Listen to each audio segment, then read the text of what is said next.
This ski's pretty cool. It's got these speakers on here with a Bluetooth controller. It was pretty fun when I drove it. Not really sure about if I can modify the placement of these, because for me, I sprawl out a little bit, so I might want to move those up just a little bit. The plan that I'm gonna have is to go over all this gold paint here and in the front and turn that into a liquid metal blue.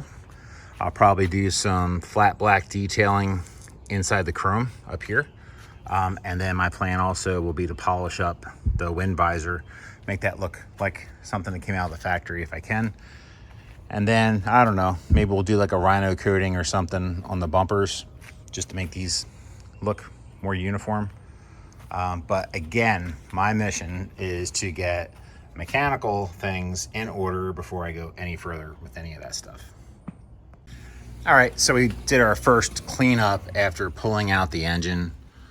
I'm gonna focus on the aft location back at the jet drive later.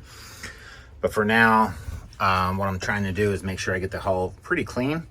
And you can see here, I've got motor mount here failed. Oh, there's another one, failed. These two are pretty good, but we're gonna replace all 4 motor mounts and then try our best to get the hull cleaned up a little bit better.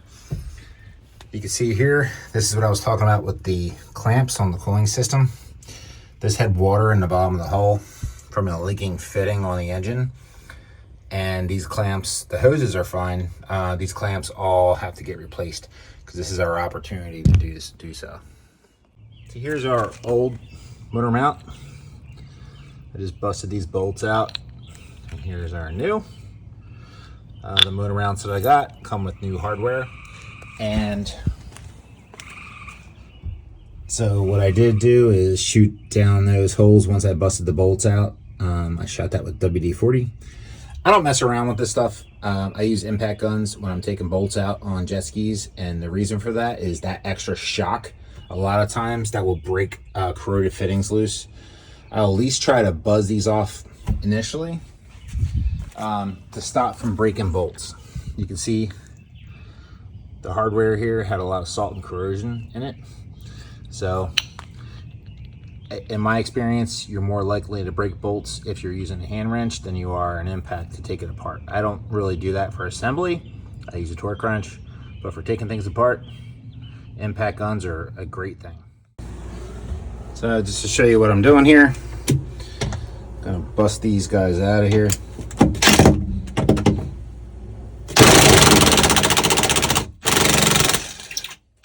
See all that corrosion?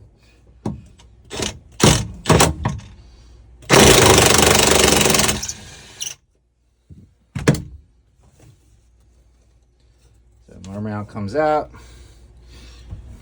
I'm not even messing around with these bolts. Then we have a shim here. So on the shim, I'm just gonna wire brush this, clean it up, put it back in.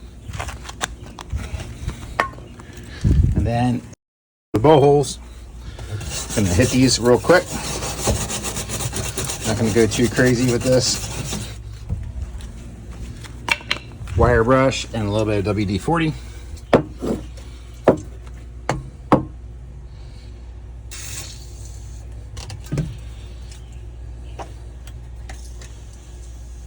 All right.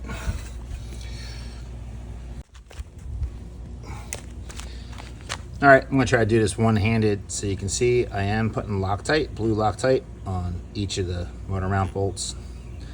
All my fasteners are new. Replaced all these, they came with the kit. I was able to clean this up with the wire brush. Pretty easy. Just gonna drop that in. That did not take long at all. So now I've got all 4 motor mounts replaced. And if I have to adjust them later, we'll see. I don't think I will though. Like I said, I let all these guys slide down to the bottom a little bit. Let gravity hold those in.